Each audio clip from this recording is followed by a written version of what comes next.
Un saludo cordial, Honduras. Queremos dedicar el programa de hoy a conocer cuál ha sido la labor que ha desarrollado la dirección ejecutiva de una de las instituciones de jubilaciones de este país más importantes por su trascendencia en la vida de miles de empleados públicos.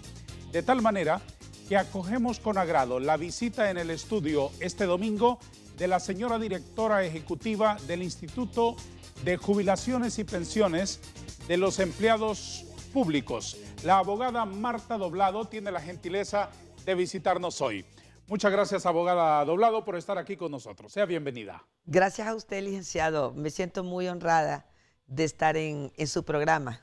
Queremos conocer cuál ha sido su labor, sus funciones, en qué medida la buena gestión de un instituto de jubilaciones ayuda a la calidad de vida de miles de personas que cotizan y que están afiliados, esperando que esa sombrilla bienhechora pueda ayudarles a tener mejor calidad de vida. Ese es el propósito de nuestra conversación de este domingo.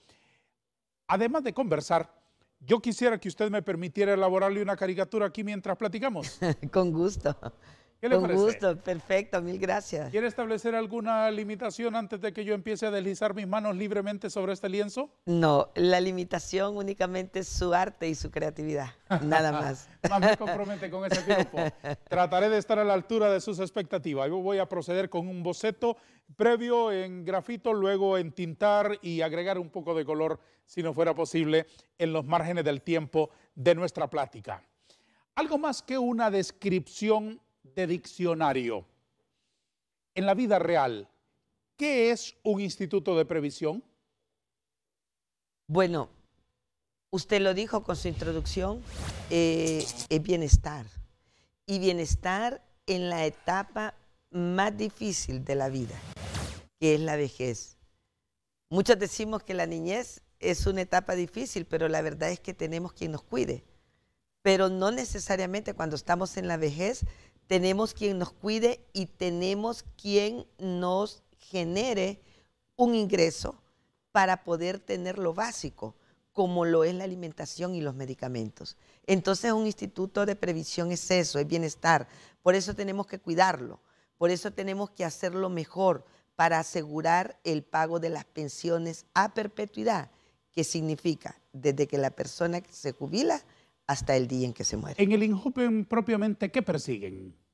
Bueno, la verdad que inicialmente, y hablando propiamente, digamos, de mi gestión, inicialmente yo lo que busqué, y gracias a Dios lo logramos, sabemos que todavía hay mucho por hacer, pero fue poner orden.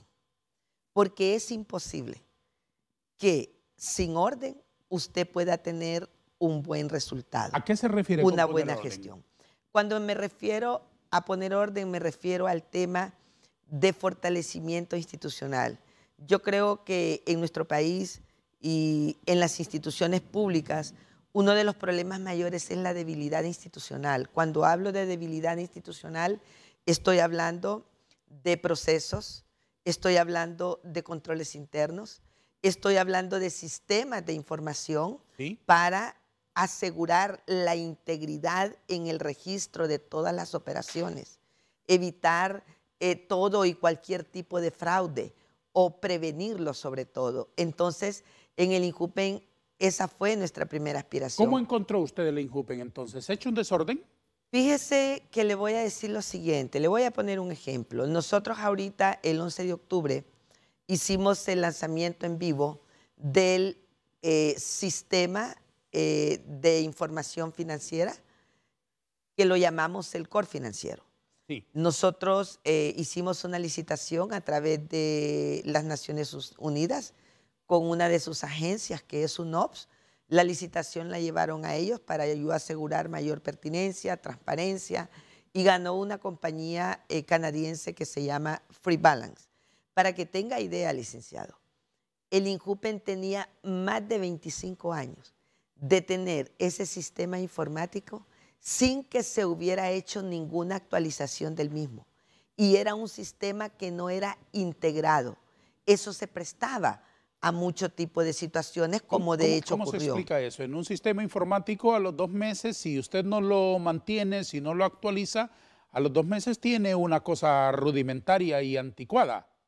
Tal vez no necesariamente a los 2 meses, Digo, pero sí con el tiempo en lo que es, digamos, el tema de la dinámica y sobre todo cuando se trata de tecnología de punta. Claro. Pero lo más importante, licenciado, es que el sistema de información financiero no era integrado.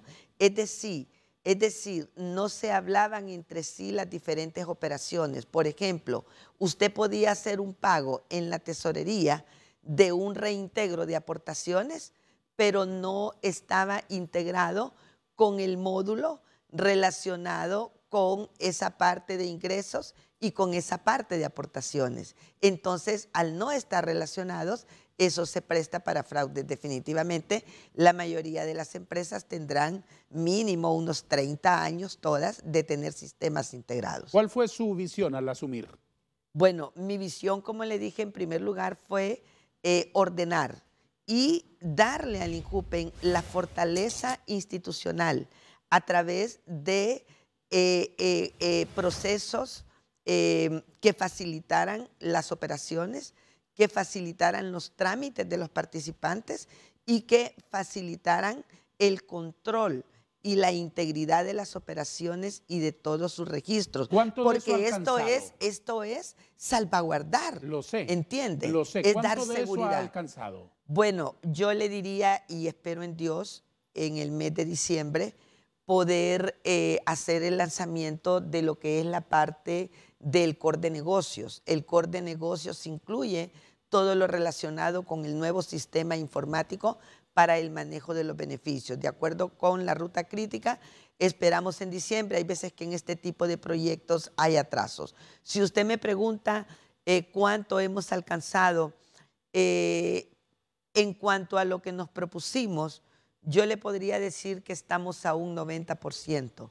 Pero en cuanto al ideal, yo lo que le diría es que hicimos bastante, gracias a Dios y a Él la honra, pero que todavía falta mucho por hacer. Imagínense, por ejemplo, que nosotros veníamos de una situación donde los registros contables, por ejemplo, el mayor y el auxiliar de préstamos no cuadraba por más de 500 millones de lempiras. Dios mío. Hoy, con mucho agrado, yo le puedo decir que después de un proceso de depuración contable, para el cual contratamos a una compañía muy buena, PKF, que es de un maestro muy reconocido en nuestro medio, del licenciado Jorge Tobar, logramos hacer la depuración contable y que hoy le podemos decir que tenemos no solamente registros depurados, sino que, licenciado, por primera vez en esta administración, logró el INJUPEN tener estados financieros auditados por una firma auditora,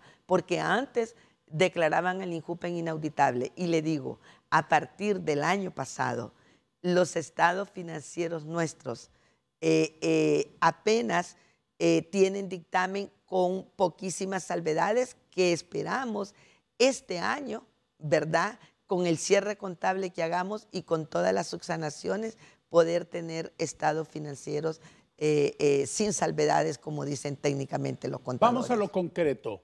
Imagine o recuerde un caso específico. ¿Cómo un instituto de previsión puede ayudar a la calidad de vida de uno de sus cotizantes, de sus afiliados y de su entorno más próximo? Bueno, en primer lugar, para poder ayudar, hay que tener una buena gestión y que sea transparente, donde el dinero que hay se utilice para invertirlo, ¿verdad?, de manera íntegra, de manera correcta, transparente, honesta, haciendo buenas inversiones y de esa forma poder capitalizar el fondo para poder asegurar el pago de pensiones. Porque le voy a decir una cosa, licenciado. En un instituto de previsión de las características del INJUPEN, ¿verdad?, un sistema solidario, como lo llamamos, solamente cada participante tiene a ganar. Para que usted tenga una idea, a valor nominal, usted es participante nuestro, ¿verdad? Ahorita incluso como diputado usted está cotizando a nuestro instituto. Yo he hecho números y realmente el comportamiento demuestra que a valor nominal una persona recupera a los 3 o máximo 4 años lo que cotizó durante su vida trabajando.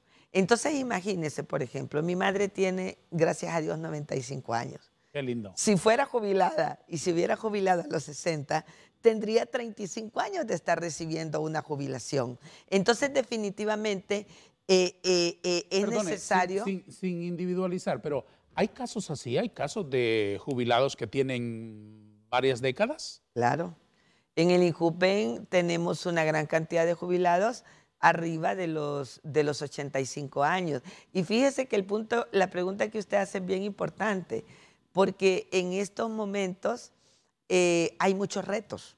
Y uno de los principales retos que se tiene en el área de previsión social y que se discute en muchos foros nacionales e internacionales es el tema de la esperanza de vida. Entonces, la esperanza de vida se ha incrementado enormemente con todos los avances de la medicina. Entonces, ¿qué sucede? Que paradójicamente las personas queremos jubilarnos lo más joven posible. Entonces, no hay sistema de previsión que aguante. Desde luego. Entonces, los sistemas de previsión tienen que ser ajustados en función de la esperanza de vida. Es decir, cuanto mayor esperanza de vida hay en función de los avances médicos, realmente la edad de jubilación debería de ser más tardía. Le escuché a usted hablar de inversiones. Eso debe ser adecuado, sensato, estratégico y con pinzas. Yo sé muy bien lo delicado que eso es. Explíqueme, o más bien enúncieme y después me va explicando de qué inversiones estamos hablando en este periodo suyo. Bueno, técnicamente, como decimos, hay dos grandes grupos. Las inversiones fijas, en renta fija y en renta variable. En renta fija nosotros tenemos inversiones, por ejemplo, en bonos del Estado de Honduras, ¿verdad? En bonos, por ejemplo, de la ENE, bonos corporativos que emiten bancos. Tenemos depósitos a plazo fijo, por ejemplo, y también tenemos en renta fija operaciones recientes que le digo, el INJUPEN es el pionero y hasta hoy el que más operaciones ha hecho y el mejor referente inclusive en relación a toda la región de lo que se llama deuda subordinada. La deuda subordinada es regulada por la Comisión Nacional de Bancos y Seguros y hasta ahorita tenemos 4 operaciones con 4 bancos del sistema financiero. Tiene la característica que se da a un periodo de 10 años. El capital se puede comenzar a pagar en el año 6º, ¿verdad? O en su totalidad en el año 10º. ¿Está segura usted de la sanidad, de lo correcto, de lo atinado de esas inversiones? Fíjese que al igual que los médicos, por ejemplo, cuando uno está enfermo, le hacen un ultrasonido, una resonancia. Sí. Y en base a eso, pues, dicen, hombre, se pues toman decisiones. Se toman decisiones. Sí. Obviamente que al hacer la operación pudiera ocurrir que se encuentre algo diferente. ¿Qué me quiere decir con esa comparación? Lo que le quiero decir con esa comparación es que al igual que el médico, nosotros nos basamos en análisis. La Comisión Nacional de Bancos y Seguros en su página tiene desplegado la información financiera de todos los bancos con el monitoreo de sus indicadores principales, ¿verdad? En temas de rentabilidad, en términos de riesgos y demás. Entonces nosotros, para hacer inversiones, nuestra área de riesgos y cumplimiento y todo lo que es el Comité Ejecutivo de Inversiones hace los análisis semana a semana. Tenemos un monitoreo. Entonces también recuerde que, por ejemplo, las instituciones financieras en las que invertimos a través de colocaciones de depósitos a plazo fijo, sí, por ejemplo, tienen calificaciones de riesgos de compañías reconocidas mundialmente y en las cuales todo el sistema global, claro, todo el mundo deposita su confianza en eso. Por otro lado también tenemos las firmas auditoras que revisan y certifican eso. Entonces, de esa forma nosotros hacemos los análisis y seguimos 3 criterios primordiales, similares a los que usted dice, pero técnicamente son el criterio número 1 de seguridad. ¿Sí? ¿Verdad? Número 2. Rentabilidad. Sí. Y el número 3, liquidez. Entonces, en toda inversión que nosotros hacemos, tenemos que asegurarnos que cumple con esos 3 criterios. Vamos a la primera pausa del programa. Siga con nosotros, por favor.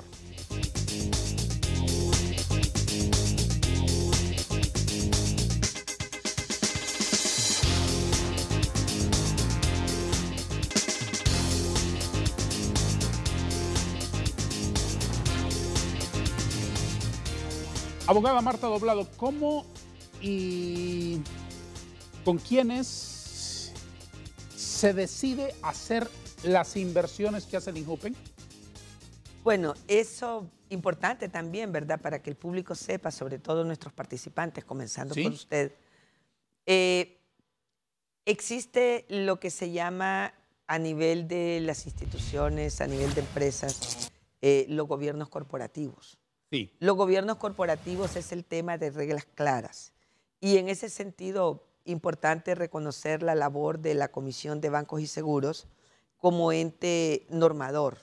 Entonces, hay un reglamento de inversiones que emite la Comisión Nacional de Bancos y Seguros, donde da los parámetros y los criterios para que los institutos de inversión hagamos las inversiones. Uno de los primeros temas es el tema de la diversificación, que en otras palabras, y en buen oropoleño, yo soy de Oropolí, es no poner los huevos en una misma canasta, sino que diversificar, poner en diversas canastas. Claro. El tema también, por ejemplo, de hasta cuánto podemos invertir por cada uno de los instrumentos. Y luego existe un comité ejecutivo de inversiones que también está establecido dentro de esa normativa. Ya la Comisión de Bancos y Seguros establece en ese reglamento quienes deben de integrarlo. Lo integra el director, ¿verdad? O el subdirector.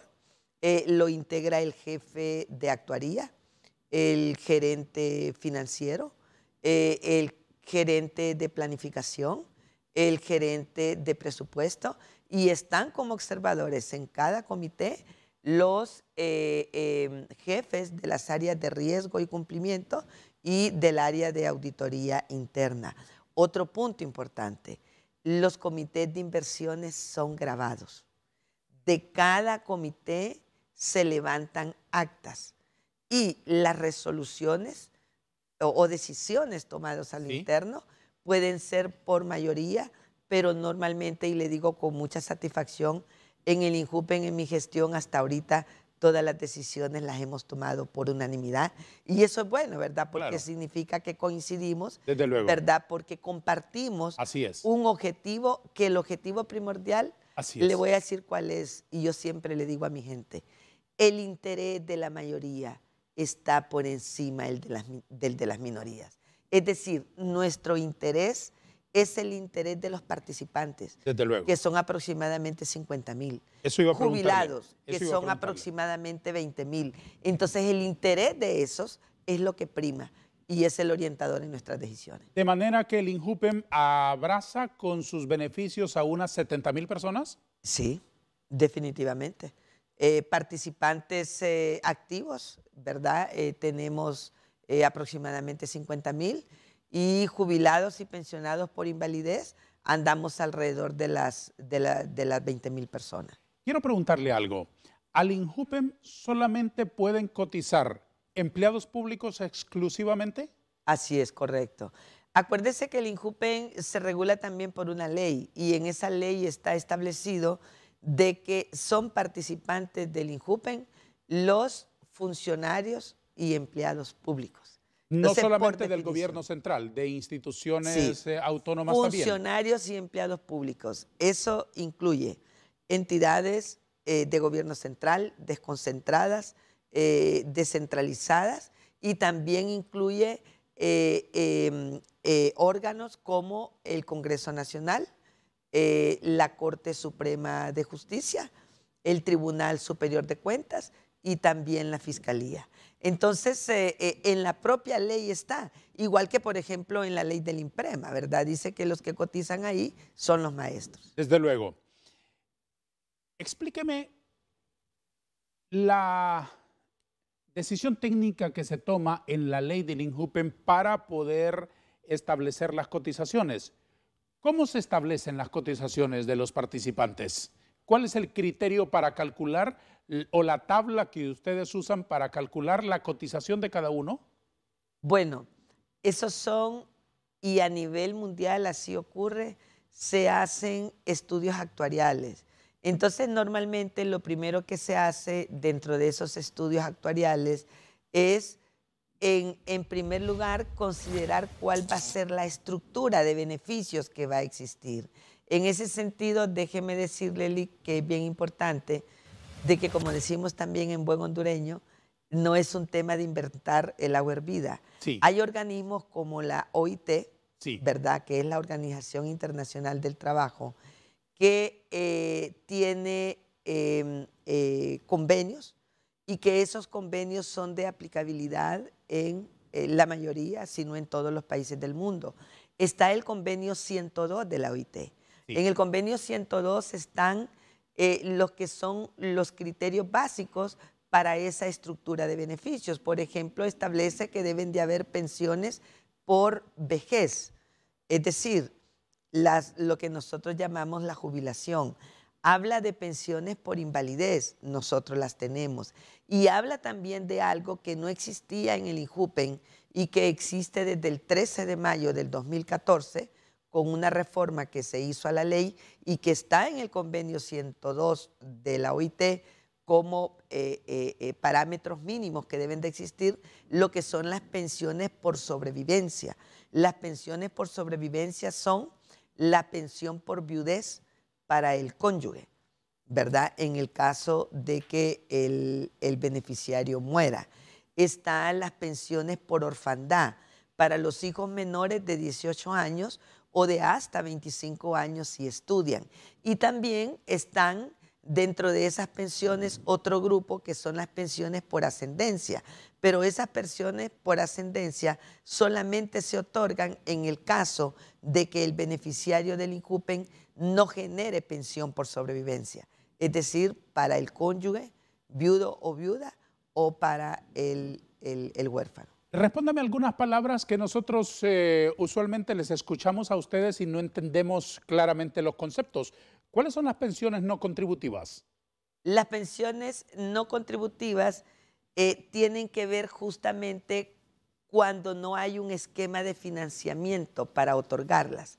En el INJUPEN, por ejemplo, está la estructura de beneficios como las pensiones por vejez, sobrevivencia, orfandad, lo que le mencionaba. Las que menciono, sí. Pero hay un esquema de financiamiento. ¿Cuál es el esquema de financiamiento?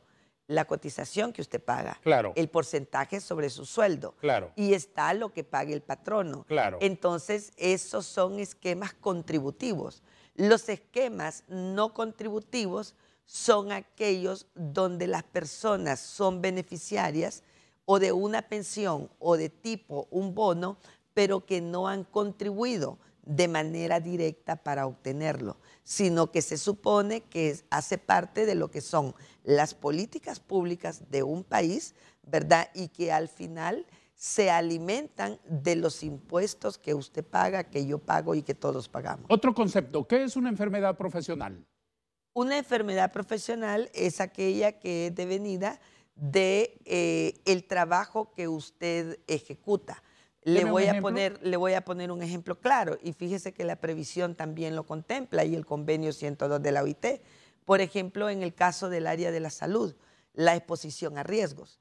Entonces, tenemos, por ejemplo, los radiólogos. Sí. Los radiólogos están expuestos a riesgos, ya médicamente se ha comprobado de que hay incidencia de cierto tipo de cánceres provocado por eso. Muy bien. ¿Cómo procede entonces el instituto en esos casos? Bueno, nuevamente, ¿verdad? Regulación, normativa, reglamentos. Imagínese, es tan bonito, ¿verdad? Y tan bueno tener leyes. Yo creo que por eso tenemos todos los seres humanos que esforzarnos en que haya pertinencia en lo que tiene y conciencia de lo que implican esos temas legislativos, porque al final, si no hay normas de aplicación generalizada, entonces puede llegar un director a una institución como esas y simplemente sacarse de la manga de la camisa cosas donde va a beneficiar a uno y no a otro, o no de manera general. Entonces, definitivamente, todo, absolutamente todo está contemplado en la ley. Ya en la ley del INJUPEN se establece, por ejemplo, lo que son los riesgos en ese sentido y también son una excepción a la regla. Por ejemplo, la edad de jubilación para una persona expuesta a temas de radiología es 55 años. Entonces, diferente a lo que es la edad de jubilarse otro que no tiene los mismos tenemos riesgos ahorita, que es de 60 años. ¿Cómo se calcula el porcentaje de la cotización? El porcentaje de la cotización que va a pagar la persona, eso sale de lo que es el esquema del estudio actuarial en función de la estructura actuarial. Entonces, usted tiene una estructura, voy a dar estos y estos beneficios. Antes, por ejemplo, en el INJUPEN nosotros teníamos una cotización donde aportaba 7% el participante como cotización y el 11% el patrono. Habían 5 beneficios. Hoy nosotros tenemos una estructura de aproximadamente 23 beneficios. Al hacer el estudio de actuarial... Ese 7 y 11 cambió. Cambió. ¿A cuánto? Pasó en este momento estamos pagando el 8,5 nosotros y el patrono está pagando el 14,5 por este año y por el otro. Pero en el año 2023 vamos a comenzar a pagar nosotros el 9% y el patrono el 14,5%. Entonces, al final son estudios actuariales sofisticados que se hacen en base a tablas de mortalidad, que por cierto, ¿verdad? Nosotros en Honduras todavía no hay construcción de tablas de mortalidad y se utilizan referentes de México, pero lo que más se está usando en este momento son las tablas de mortalidad de Colombia. Con esos mismos estudios actuariales, evidentemente, se calcula el monto de la pensión por jubilación, ¿verdad? Todo. Absolutamente. Absolutamente todo. Muy bien. Asimismo, ¿proceden ustedes cuando se calcula el beneficio por viudez? Sí, en la ley están dados los criterios. Es decir, lo primero es el tema de los estudios actuariales. Se define la estructura de beneficios y se define el esquema de financiamiento. Y en función de ello, eso se traduce, licenciado, en lo que es la ley. Sí. Y en esa ley se recogen los criterios de cómo se debe de otorgar esas pensiones. Entonces, por ejemplo, en este momento, ¿verdad? Las personas que nos llamamos preexistentes, que es como usted y yo, preexistentes porque hubo una nueva ley a partir del 13 de mayo del 2014 y nosotros veníamos de antes, somos preexistentes. Entonces nosotros, por ejemplo, para jubilarnos, se nos consideran los últimos 120 sueldos traídos a valor presente por el IPC, ¿verdad? Esa es la base para calcularlo. En la mayoría de los casos, pero también hay otros casos de que hay personas preexistentes, pero que al 13 de mayo del 2014 ya habían cumplido los 2 requisitos que se requieren para jubilarse, que es el requisito de años cotizados, que en aquel entonces eran 10, y el requisito de edad, que eran 58 años. ¿Cómo se procede? Si hoy se jubila una persona sí, que el 12 de mayo tenía los requisitos cumplidos para jubilarse, yo la voy a jubilar con la vieja ley, con el promedio de los últimos 36 sueldos. Ahora, si en ese momento, como es el caso suyo, porque usted es un hombre joven, yo no tanto, voy a cumplir ya 59. No venga con esas comparaciones que usted parece una niña al lado mío.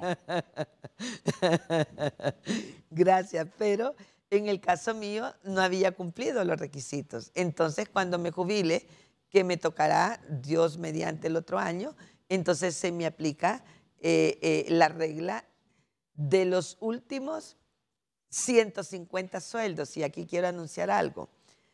Al 31 de diciembre, de acuerdo con la nueva ley, y desde que entró en vigencia, se consideraba para las jubilaciones el promedio de los últimos 120 sueldos traídos a valor presente por el IPC.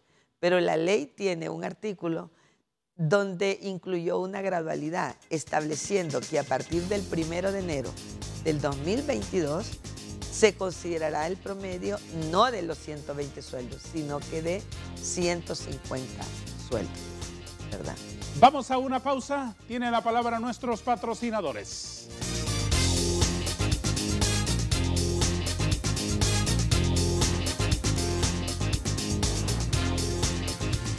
En la agradable compañía de 6.5 millones de hondureños, Canal 5 emite todos los domingos el programa Vanegas después de Noche de Gala y lo retransmitimos a las 5 de la tarde por Telesistema Informativo. En este espacio, dibujo y converso. Converso y dibujo. Gracias a ustedes por acompañarnos a través de nuestra transmisión original y también por buscar en el sitio de internet de esta emisora de televisión programas de fechas pretéritas, ahí en la red mundial de computadoras, bajo el dominio www.televicentro.com, puede ser parte de nuestra creciente teleaudiencia que busca en cualquier horario y en cualquier condición los programas de su preferencia. Muchas gracias por elegirnos.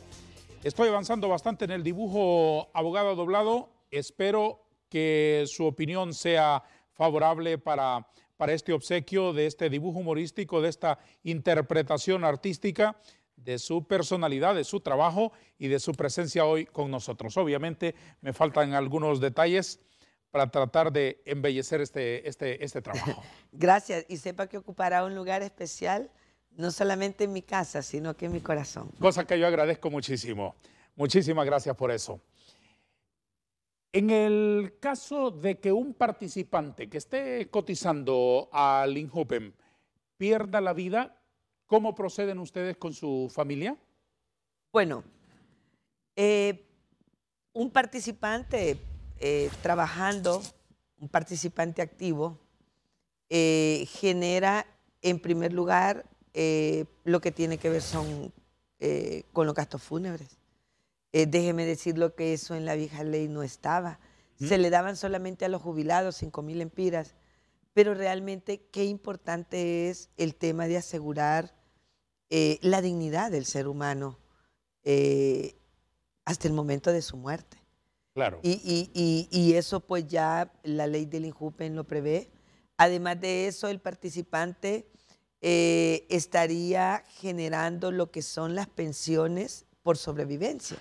Sí. Que es la pensión por viudez para el cónyuge, sea hombre o mujer, y la pensión por orfandad para los hijos menores de 18 años o hasta los 25 años si las personas estudian. ¿Qué porcentaje les alcanza? Vamos, se hace el cálculo en función también a notas técnicas actuariales, pero eso depende mucho también de el tiempo que la persona tenía de cotizar. Ahora, es bien importante lo siguiente, Lee.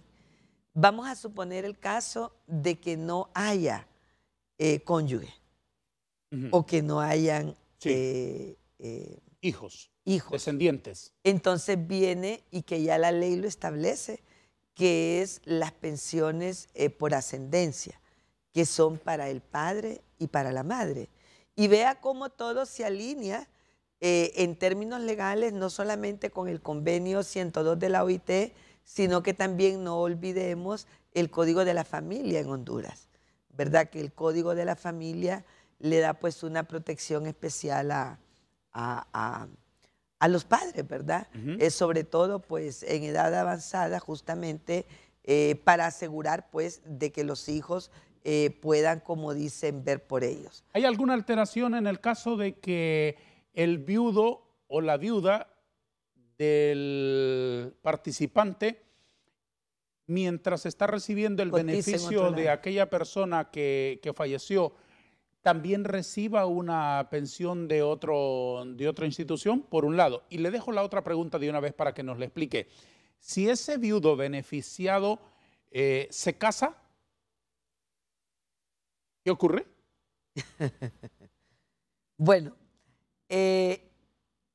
fíjese que tenemos varios casos de personas jubiladas del INJUPEM o participantes activos pero sobre todo esto ocurre con los jubilados, que la viuda o el viudo, ¿sí?, digamos, recibe una pensión, digamos, del IMPREMA, por ejemplo. Por mencionar un ejemplo, O del cualquiera, Seguro cualquier Social. otro. Entonces, en ese caso, la ley también es sabia. Establece que solo puede tener una pensión, Muy una bien. jubilación, la de mayor valor. Entonces, si por ejemplo una persona viuda tiene una pensión del IMPREMA y la pensión es de 10.000 lempiras y la que le tocaría en el INJUPEN es de 15.000, entonces obviamente que se va a quedar con la del Mayor valor. INJUPEN, y en el IMPREMA pues ya no estaría recibiendo pensión. En el caso también de las pensiones por viudez, realmente en la ley del INJUPEN no existe ninguna limitación en ese sentido, ¿verdad? En el sentido de condicionarlo. Sí establece, fíjese que esa ley es tan buena socialmente y por eso debemos también de esmerarnos en cuidar el INJUPEN, y también que cuando haya que hacer ajustes para lograr reequilibrar la institución, pues que se hagan las reformas legales en el caso que en algún momento se llegaran a ocupar. Fíjese que, por ejemplo, es pero tan bondadosa la ley, de que incluso usted, para recibir una pensión por viudez, no requiere de estar casado. Usted lo que tiene que hacer es probarlo, que realmente usted tenía un hogar con una persona. Un hogar con una persona. Entonces se hacen estudios socioeconómicos, se hacen las revisiones del caso, pero no necesariamente usted tiene que estar, digamos, casado. Otro punto también, en el caso de un hijo, para que reciba una pensión por viudez. Usted sabe que todavía en nuestro país, incluso en algunas zonas rurales o en otros casos, hay hijos no reconocidos, como lo llamamos. Sí. Pero si usted prueba que realmente la persona es hija de ese beneficiario, también tendría el derecho a la pensión por orfandad. Quiero